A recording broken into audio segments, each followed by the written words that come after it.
മാപ്പിള ഭാഷ പറഞ്ഞ് നാടൻ പറഞ്ഞ് കൊളാക്കരുത് കേട്ടോ. കുമാര അനക്കേതായാലും കുറച്ച് വർഗീയത കൂടുന്നുണ്ട്. എടോ, കലാകാരന്മാർ തമ്മിൽ വർഗീയത പാടില്ല. മലബാറിൽ ഏത് മഹർ ജനിച്ചാലും ഇങ്ങനെ പറയൂ. ഡോക്ടറല്ലേ? ഡോക്ടർ അല്ലാണ്ട് പിന്നെ ഇങ്ങനെ ഒരു സാധനം കഴുത്തിൽ നടക്കണോ? അത് നോക്കണ്ട. പരമശിവൻ പാമ്പിനെ കൗത്തിലിട്ട് ഇറക്കണില്ലേ? അത് മൂപ്പര് പാമ്പിനെ പിടുത്തക്കാരായിട്ടാ. ഞാൻ ആകാശത്തേക്ക് അവിടുന്ന് നേരെ സൂര്യനിൽ ഒന്ന് പോകുന്നേ പോരുന്നോ. നടൻ മാമുക്കോയയുടെ വിയോഗം ശരിക്കും മലയാളികളെ നടുക്കിയതാണ്. അപ്രതീക്ഷിതമായിരുന്നു. ഒരാണ്ടിനിപ്പുറം ഞാൻ ഈ ഖബർസ്ഥാനിൽ നിൽക്കുമ്പോഴും എനിക്കല്ല നമുക്കെല്ലാവർക്കും ഒത്തിരി കഥാപാത്രങ്ങളാണ് മലയാളികൾക്ക് മാമുക്കോയെക്കുറിച്ച് ഓർക്കുമ്പോൾ. ഈ ഖബർസ്ഥാനിൽ നിൽക്കുമ്പോഴും നമുക്ക് ചിരിക്കാനുള്ള ഓർമ്മകൾ മാത്രമാണ് അദ്ദേഹവുമായുള്ളത്. ഏതായാലും ഈ ഒരാണ്ടിനിപ്പുറം നമുക്ക് അദ്ദേഹത്തെക്കുറിച്ചുള്ള ഓർമ്മകൾ അദ്ദേഹത്തിൻ്റെ കുടുംബത്തോടൊപ്പം ഒന്ന് പങ്കുവെക്കാം. ഞാൻ ദുബായിൽ നിന്ന് വരുന്ന സമയത്ത് ഇവനക്ക് കൊടുത്ത സ്പ്രേന്റെ കുപ്പിക്ക് ഒരു കണക്കുമില്ല. ദുബായിലോ? അവിടെ എന്തായിരുന്നു ജോലി? ഞാൻ അവിടുത്തെ ഷെയ്ക്ക്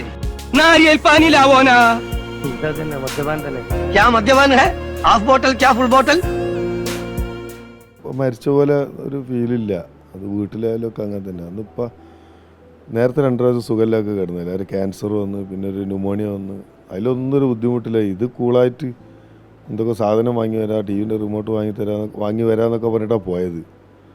നല്ലപോലെ ജ്യൂസൊക്കെ കുടിച്ചിറങ്ങിയപ്പോൾ പിന്നെ വരുന്നത് ഇങ്ങനെ സുഖമില്ല, അറ്റാക്കായി പറഞ്ഞിട്ടല്ലേ. പ്രതീക്ഷിതമായിട്ടൊരു പോക്കായിരുന്നു. ഒരു കുടുംബസ്ഥൻ എന്ന രീതിയിൽ എങ്ങനെയായിരുന്നു മാമുക്കോയ ശരിക്കും? നിങ്ങളായിട്ട് നമുക്കൊക്കെ തമാശ പറയുന്നൊരു മാമുക്കോയാണ് മുന്നിലുള്ളത്. അല്ല, അത് ഇപ്പോൾ ശരിക്കും സിനിമയിൽ ഒരു കൂലിപ്പണി ചെയ്യുന്ന പോലെ തന്നെ ആ ഒരു സിനിമയ്ക്ക് വേണ്ടി കഥാപാത്രം ചെയ്യുമ്പോൾ അത് ചിരിക്കേണ്ട ഭാഗമാകുമ്പോൾ ആൾ ചിരിക്കാന്ന് തന്നെയുള്ളൂ. പെരുമക്കാലം എന്ന് പറഞ്ഞ പടം, അല്ലെ കുരുതി എന്ന് പറഞ്ഞ പടമൊക്കെ വരുമ്പോൾ വേറൊരു ഇതിൽ വീട്ടിൽ സാധാരണ എല്ലാവരും ഉപ്പമാരമാര് തന്നെ. വെറുതെ ചീത്ത പറയില്ല, കൂടുതൽ അങ്ങനെ സംസാരിക്കില്ല, ദേഷ്യം പിടിക്കില്ല, ചീത്ത പറയില്ല, അങ്ങനെ തെറി പറയുക, വൈക്ക് പറയുക, അടിക്കുകയൊന്നും ചെയ്യുന്നില്ല. അപ്പോൾ ഒരു സാധാരണ മാതിരി തന്നെയുള്ള ഒരിതാണ്. പിന്നെ എല്ലാവരും എന്താ പറഞ്ഞ തമാശ പറഞ്ഞ കാര്യം പറഞ്ഞൊക്കെ തന്നെ ഉണ്ടാവുക.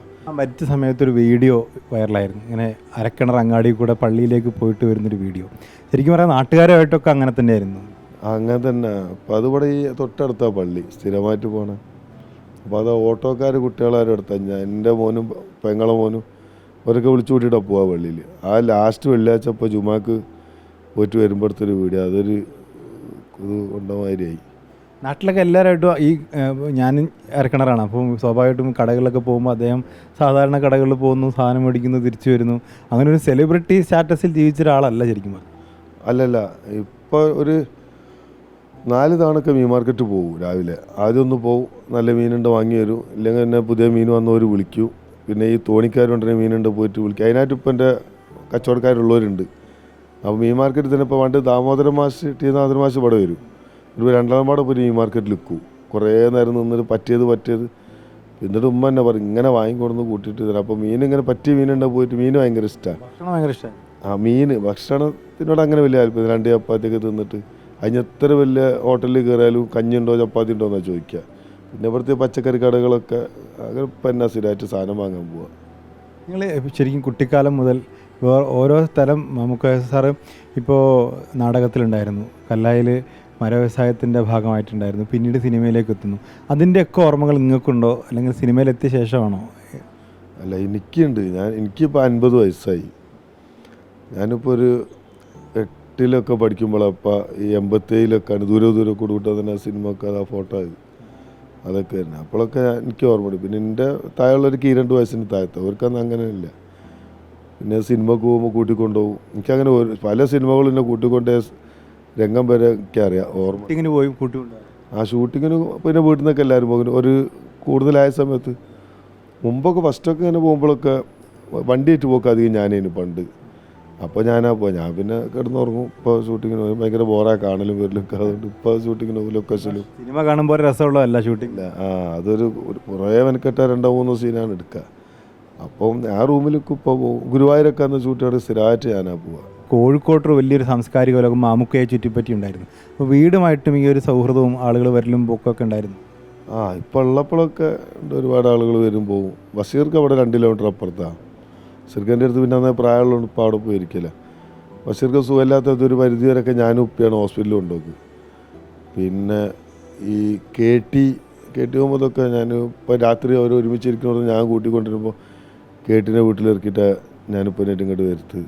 അങ്ങനെയൊക്കെയുള്ള ബന്ധങ്ങളൊക്കെ എനിക്കറിയാം. എനിക്ക് അങ്ങനെ കുറേ ആളുകൾ അതിൽ പരിചയമുണ്ട്. സിനിമ നാടക ലോകത്തുള്ള ആൾക്കാരും ഉണ്ടാവും. ആ നാടക ലോകത്തുള്ള ആളുകൾ കുറേ ഇവിടെ കോഴിക്കോടുള്ള ചുറ്റുപറ്റുള്ള ആളുകൾ തന്നെയല്ലോ. പിന്നെ UDA എന്നിട്ടൊരു സാധനം അപ്പോൾ ഇപ്പരെ കൊണ്ടേക്കും അല്ല വിളിക്കാൻ വേണ്ടി പോകും. അതിൽപ്പെട്ട ആളുകളൊക്കെ ആയിട്ടിപ്പോൾ പരിപാടിക്ക് വൈകിട്ട് വരാമെന്നൊക്കെ പറഞ്ഞ് നിൽക്കുന്നത്. ഈ മാമക്കോയ്ക്കൊരു സ്മാരകം എന്ന് പറയുന്നത് നേരത്തേക്ക് അങ്ങനെ ആലോചന ഉണ്ടായിരുന്നു മരിച്ച സമയത്തൊക്കെ. ഇനി അതിനെക്കുറിച്ച് ആലോചിക്കുന്നുണ്ടോ? കുടുംബം അതിലിടപെടുന്നുണ്ടോ? പിന്നെ കുടുംബം ഇതുവരെ അതിലൊന്നും ഇടപെട്ടിട്ടില്ല. പിന്നെ ഉപ്പ അങ്ങനെ ഒരു പബ്ലിസിറ്റി ഒന്നും ആഗ്രഹിക്കുന്ന ആളൊന്നുമില്ല. അങ്ങനെ കാണണമെന്ന് പറയുന്ന ഒരു സ്വഭാവമൊന്നുമില്ല. മുമ്പ് ഒരു 40-ആം വർഷമൊക്കെ ആയാലും 35 വർഷമൊക്കെ ആയാലും ഒരു പ്രോഗ്രാം നടത്താമെന്നൊക്കെ എന്നെ പലരും സമീപിച്ചപ്പോൾ ഞാൻ പറഞ്ഞു കുറച്ച് പൈസ ഇട്ടു നോക്കല്ലേ തന്നെ. അതൊക്കെ അല്പത്തരാ മോശമാണെന്ന് പറഞ്ഞു. അപ്പോൾ അതൊക്കെ ചെയ്യാൻ പുറത്ത് ആളുണ്ട്. ഇപ്പം നിന്നാൽ മതി. അപ്പോൾ എല്ലാ ആർട്ടിസ്റ്റുകളൊക്കെ വരുന്ന ഇപ്പം അത് നിൽക്കില്ല. ഇതൊന്നും ഇപ്പോൾ താല്പര്യമില്ല. അന്ന് പിന്നെ നികേശേട്ടൻ്റെ ഒരു പരിപാടി ഉണ്ടായിരുന്നു. അന്നാണ് പറഞ്ഞത്.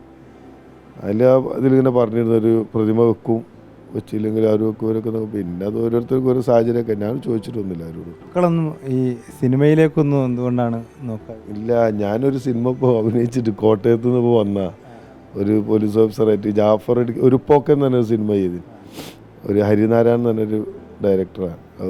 ജാഫർ ഇടുക്കി, ഇന്ദ്രൻ സേട്ടന്, ജോണി ആൻ്റണി, IM വിജയന്, സുധീഷ്. അപ്പോൾ അതിലൊരു അങ്ങനെ CA വേഷമായിട്ടൊന്നും നമുക്ക് പറ്റില്ല. അതൊരു തെക്കൻ വേഷവും നല്ല ബലം പിടിച്ചൊക്കെ നിന്നിട്ടൊക്കെ ചെയ്യണം.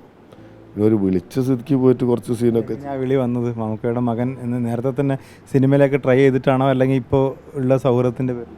അങ്ങനെ ഞാൻ ഒരു ട്രൈ ചെയ്തിട്ട് ഒരാളോട് ചോദിച്ചു. ഈ ജാഫർ എന്നേറ്റ് ഭയങ്കര ബന്ധമാണ്. ജാഫർ ഇടുക്കിയിട്ട് ഞാൻ വലിയ ബന്ധം ജാഫർക്കായിട്ട്. അപ്പോൾ ജാഫർക്ക് എന്നെ ഒരു ദിവസം വിളിച്ചു പറഞ്ഞു അങ്ങനെ ചെറിയ പരിപാടി ഉണ്ട്, വാ കയറി ഫോട്ടോ ഇട്ട് കൊടുത്തു. അപ്പോൾ ഞാൻ എൻ്റെ ഈ ഐറ്റുമേറ്റൊക്കെ കണ്ടപ്പോൾ പോലീസാക്കാന്ന് ഞാൻ സത്യത്തിൽ ഇപ്പൻ്റെ ഒക്കെ ഒരു പഴയതില്ലേ ബനിയനൊക്കെ ഇട്ട് ഹോട്ടലൊക്കെ നടത്തുന്ന ഹരീഷ് കണ്ണാരൊക്കെ ചെയ്യണം അങ്ങനത്തെ ഒക്കെ ഒരു സാധനം എന്ന് വിചാരിച്ചിട്ട് പോയതാണ്. അവിടെ ചെന്നപ്പോൾ യൂണിഫോമൊക്കെ ഇടിച്ച് ഇങ്ങനെ അങ്ങനെ പറഞ്ഞപ്പോൾ സത്യത്തിൽ ആ പെട്ടുപോയി. അങ്ങനെ അത് ഒപ്പിച്ച് പിടിച്ചു വന്നാൽ പിന്നെ അഭിനയം താല്പര്യമുള്ള മേഖലയാണ്. പിന്നെ വരുമാനം ഉണ്ടാവും, നല്ല പോപ്പുലാരിറ്റി ഉണ്ടാവും. പോണടത്തൊക്കെ ആൾ ഫോട്ടോ എടുക്കുക. വേറെ അങ്ങനെ ഒരു കഥാപാത്രത്തിനോട് ആർത്തി പൂണ്ട് എടുക്കണ മമ്മൂട്ടി പറഞ്ഞ അങ്ങനെ ഒന്നുമില്ല. വിനായകൻ പറഞ്ഞ പോലെ ഒരു കൂലി ഒരു തൊഴിൽ തന്നെ ആരും ഉണ്ടാവതില്ല. അല്ലാതെ ആർക്കും അതിനോട് ഭയങ്കര ആത്മാർത്ഥത പറച്ചിൽ പോലെ ഒന്നും കണ്ടിക്കണോ? കോമഡി തന്നെയാണ് ശരിക്കും. അതിപ്പോൾ ഏതിട്ടാലും എനിക്ക് പറ്റണത് ആരോ തന്നാൽ അതിനനുസരിച്ച് ചെയ്യും. പാകമുള്ള ഇപ്പം ചെയ്ത സിനിമ കുറച്ച് കോൺഫിഡൻസ് തരുന്നുണ്ട്. അത് ഇതിൻ്റെ ഈ ക്യാമറൻ്റെ ആൾക്കൂട്ടം ക്യാമറ അതൊക്കെ കുറേ പോയി. ഇനിയിപ്പോൾ നമ്മൾ അങ്ങനെ ശീലാക്കണം, അത്രേ ഉള്ളൂ. നേരത്തെ നാടകത്തിലോ അങ്ങനെ എന്തെങ്കിലും ഉണ്ടായിരുന്നു? ഇല്ല, നാടകം ഒരു കാര്യത്തിന് സ്റ്റേജിൽ കയറില്ല. ഞാൻ ഈ ഒരു പ്രസംഗിക്കാൻ പോലും കയറില്ല. ഇതൊക്കെ പിന്നെ ഇപ്പോൾ മരിച്ചപ്പോൾ ഇപ്പോൾ നിങ്ങൾ വിളിക്കുമ്പോൾ ഞാനില്ല വരില്ല എന്ന് പറയാനുള്ള മടിയോ ഇല്ലയെന്ന് പറയാനുള്ള മടി കൊണ്ട് നിൽക്കണതാണ് എല്ലാവരും. ഇന്നലെ ഏഷ്യാനെറ്റിന് മനോരമക്കാരൊക്കെ വന്നു. മരിച്ച സമയത്തൊക്കെ അങ്ങനെ ചോദിച്ചപ്പോൾ അങ്ങനെ ആവശ്യത്തിനായി പോയത്. ഇനി മാമുക്കയുടെ സാന്നിധ്യമായി മകൻ ഉണ്ടാവുമെന്ന് പ്രതീക്ഷിക്കാം. പാവമൊന്നുമില്ല, എന്നാലും ആരെങ്കിലുമൊക്കെ വിളിച്ചാൽ നോക്കൂ. വിളിച്ചാൽ പോവും, വേണ്ടാന്നറിയില്ല ആരോടും. കണ്ണിയറ്റു പോവാതെ നമുക്ക് മാമുക്കയെ വീണ്ടും ഈ നിസാർ കെയിലൂടെ സിനിമയിൽ കാണാമെന്ന് പ്രതീക്ഷിക്കാം.